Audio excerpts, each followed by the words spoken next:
हरिओम. भगवद्गीता बोध योगदास श्री जयगणेश जोशी यांनी केलेले निरूपण. अध्याय 2. सांख्ययोग. ओम श्री परमात्मने नमः. अथ द्वितीयोऽध्यायः. जय योगेश्वर. परम आत्म्याला नमस्कार. अध्याय 2. श्लोक क्रमांक 42. याम इमाम पुष्पितां वाचं प्रवदन्ति अविपश्चितः वेदवादरताः पार्थ न अन्यत् अस्ति इति वादिनः. श्लोक क्रमांक 43. कामात्मानः स्वर्गपराः जन्मकर्मफलप्रदां क्रियाविशेषे बहुलां भोगैश्वर्यगतिं प्रति. श्लोक क्रमांक 44. भोगैश्वर्यप्रसक्तानां तया अपरतचेतसां व्यवसायात्मिका बुद्धिः समाधौ न विधीयते. पार्था, हे अविवेकी लोक भाषा प्रभुत्वाने शब्दांचे शोभिवंत फुलाप्रमाणे फुलोरे सजवणारे असतात. हे वेदातील सकाम कर्मात रस घेणारे, त्यातच रमणारे आहेत. यांना या व्यतिरिक्त दुसरे काही बोलायला सुचत नाही. कामनांमध्ये आत्मीयता ठेवून तल्लीन झालेले, स्वर्गप्राप्ती हीच जीवनाची इतिश्री मानणारे, जन्म कर्मफलासाठीच आहे असे मानणारे, भोग आणि ऐश्वर्याच्या प्राप्तीसाठी असंख्य कर्मात झटणारे आहेत.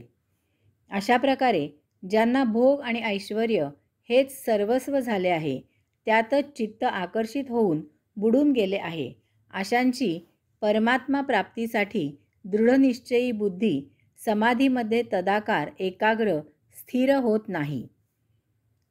श्लोक वादग्रस्त आहेत, कारण यात भगवंत श्रींनी वेदांना लक्ष्य केले आहे असा चुकीचा अर्थ ध्वनित होऊ शकतो. त्यामुळे भगवंत श्री वेदांच्या विरुद्ध होते असा समज होण्याचा संभव आहे, धोका आहे. वास्तविक तसे व्हायचे कारण नाही. ऋग्वेद, यजुर्वेद, सामवेद, अथर्ववेद असे 4 वेद आहेत. या प्रत्येक वेदाचे आरण्यके, ब्राह्मण, उपनिषद असे 3 विभाग आहेत. मंत्र विभागात प्रामुख्याने निसर्गाचे वैभवशाली संपन्न असे मोठे रुद्र वर्णन आहे. ब्राह्मण विभागात यज्ञयाग कसे करावे याचा तपशील आहे. उपनिषदात आत्मतत्वाची अनुभूती घेण्याबद्दल चर्चा आहे. उपनिषदांना वेदांत असेही म्हणतात, कारण तोच वेदांचा अंतिम उपदेश आहे, तेच वेदांचे सार आहे. लक्षात घ्यावं की मंत्र विभागात निसर्गपूजा आहे, ब्राह्मण विभागात यज्ञयाग सांगितले आहेत. हे सांगून झाल्यावर शेवटी उपनिषदात वेदांचे सार म्हणजे आत्मप्राप्तीचा मार्ग सांगितला आहे. ती एक फार अनुकरणीय तात्विक चर्चा आहे. आयुष्याचा तोच एकमेव सत्य अर्थ तेथे विशद केला आहे. मानवाने जीवनाचा आनंद कसा घ्यावा आणि तो तसा आनंद घेता यावा म्हणून कसे वागू नये याचा निश्चित आणि शाश्वत मार्ग सांगितला आहे. वेदांच्या पहिल्या विभागात निसर्ग सौंदर्याचे वर्णन केले आहे. पृथ्वीवर प्राणीसृष्टीच्या आधी निसर्ग निर्माण झाला, मग प्राणीसृष्टी आणि त्यानंतर मानव उत्क्रांत झाला. सृष्टीलीला पाहण्यासाठी, त्याचा आनंद घेण्यासाठी, त्याचा उपभोग घेण्यासाठी परमात्मा येथे अंशात्मक रूपाने देह धारण करून वास्तव्य करू लागला. मानवे तर देह धारणेत खावे प्यावे, प्रजोत्पादन करावे, संरक्षण करावे आणि हे करत नसताना पडून राहावे असा जीवनाचा कार्यक्रम असतो. मनुष्य तर योनी ह्या भोग योनी आहेत. भौतिक भोग उपभोगावे आणि आरामात लोळत असावे हाच जीवनक्रम असतो.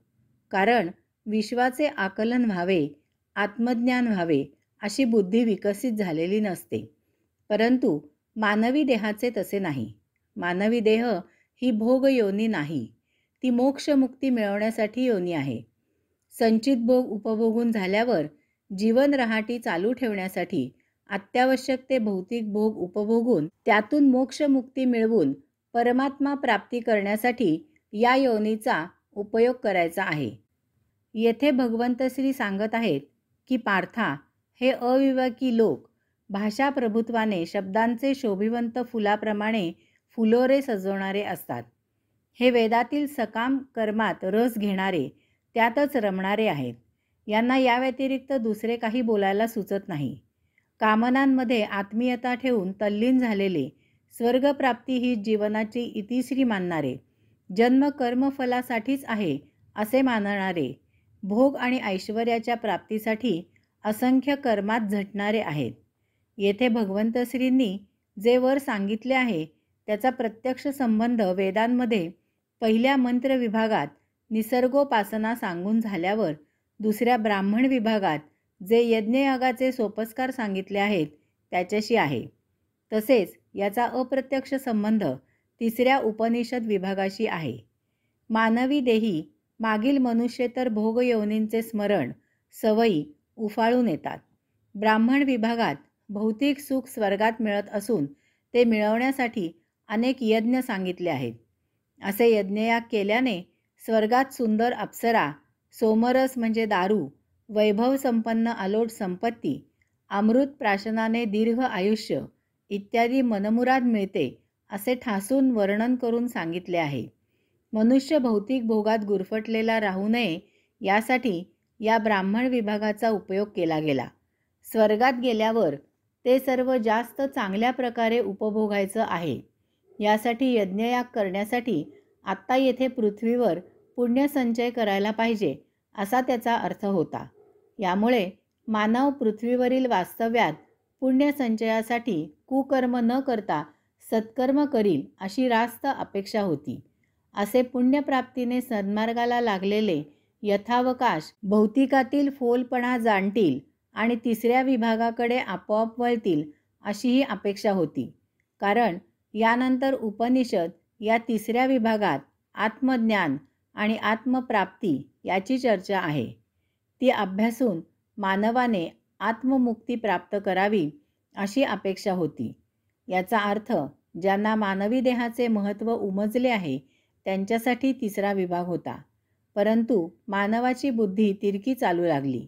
प्रत्यक्ष वेदातच स्वर्गाचे वर्णन पृथ्वीवरील भोगांपेक्षा अत्युत्तम भोग मिळवून देणारे आहे. याचा अर्थ परिणाम उलटा झाला. वेद भोगांना मान्यता देतात आणि मानवाने भोग उपभोगणे हीच मानवी जीवनाची इतिश्री आहे असा उलटा अर्थ घेतला गेला. यानंतर येणाऱ्या वेदांच्या तिसऱ्या विभागाकडे मानवाने सोयीस्करपणे डोळेझाक केली, पाठ फिरवली. कारण ते भोग उपभोगायच्या दृष्टीने सोयीचे होते. तसेच सुकृतापेक्षा विकृत चटकन स्वीकारण्याचीच ओढ असते. अशा लोकांना पुन्हा सन्मार्गाला आणणे हाही एक गीतेचा प्रयास आहे. अर्जुनाच्या माध्यमातून भगवंत श्री हे कार्य करू पाहत आहेत. यास्तव भगवंत श्री येथे सांगत आहेत की भोगलोलूप लोक वेदातील या ब्राह्मण विभागात सोयीस्करपणे गुरफटले. तेथे शब्दांचे साहित्यिक फुलोरे आहेत. त्यामुळे ते वासना तृप्तीसाठी, स्वर्गप्राप्तीसाठी आकृष्ट झाले. हे अविवेकी लोक सकाम कर्मात रस घेणारे आहेत, त्यातच रमणारे आहेत, वासनांमध्ये लज्जत घेणारे आणि केवळ त्यासाठीच स्वर्गप्राप्तीची इच्छा करणारे आणि त्यासाठी झटणारे आहेत. अशा लोकांना अध्यात्म, आत्मज्ञान, मुक्ती कदापिही साध्य होणार नाही. कारण त्यांचे वासनामय चित्त ध्यानात भगवंत श्रींमध्ये तदाकार होऊ शकत नाही. तेव्हा भगवंत श्री वेदांच्या विरुद्ध वक्तव्य करत नसून पुन्हा एकदा वाट चुकलेल्या भक्तांच्या कल्याणाकरता धर्मसंस्थापना करू इच्छित आहेत. हरिओम.